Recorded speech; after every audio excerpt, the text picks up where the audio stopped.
Alright, well thank you for coming in again, we really appreciate it. Just for the purpose of the tape, I have to say this next bit. In our last conversation, we talked about the catalysts that spark your panic attacks, and they're all centered around your fear of death. Yeah. Okay. If you're happy to, I'd like to... Don't worry, everything is going to be fine. Just going to make sure that everything's set up, and then we're good to go. Okay. Just a little nervous, I guess. Okay, well, you don't have to be. Everything should be fine.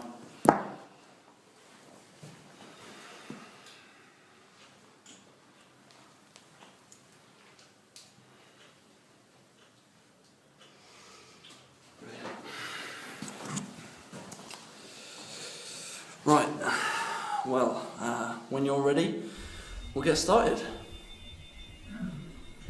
Now, thinking back to a particularly acute panic attack, can you remember how it started?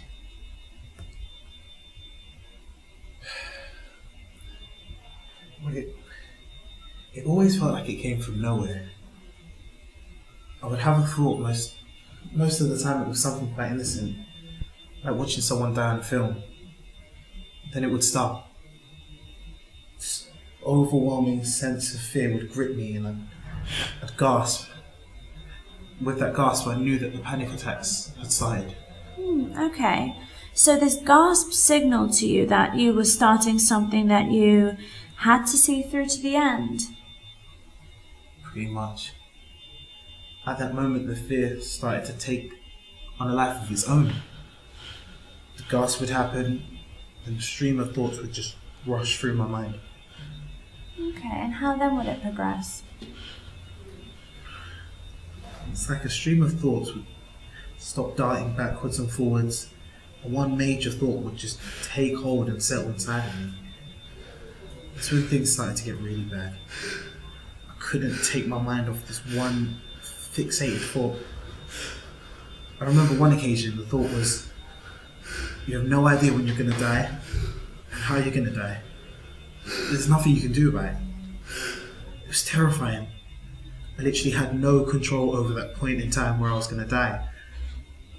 I just felt complete and utter despair. Okay, and again, can you remember what your body was doing at this point? The scary thing is, I can't remember what I was doing. It's like the worst out-of-body experience you can ever imagine. And it was all purely because I was so wrapped up in here, my mind. Even my mum told me afterwards she was so scared because I was shaking so violently. After a little bit of time, I was even more scared because I started to become aware of what I was doing. So do you think this awareness, although at the time it made you scared, was the beginning of you being able to take control again, maybe? Never thought of it like that. But in a way, I guess you're right. How do you think you overcame a panic attack once it had actually started? Not wanting to steal other people's quotes, but Miles Davis, he once said that he just gets sick of being sick. I guess that's the best way I could put it. Once I was aware again of what was happening to me, I became tired of it. So I tried to get myself together and fight my fear.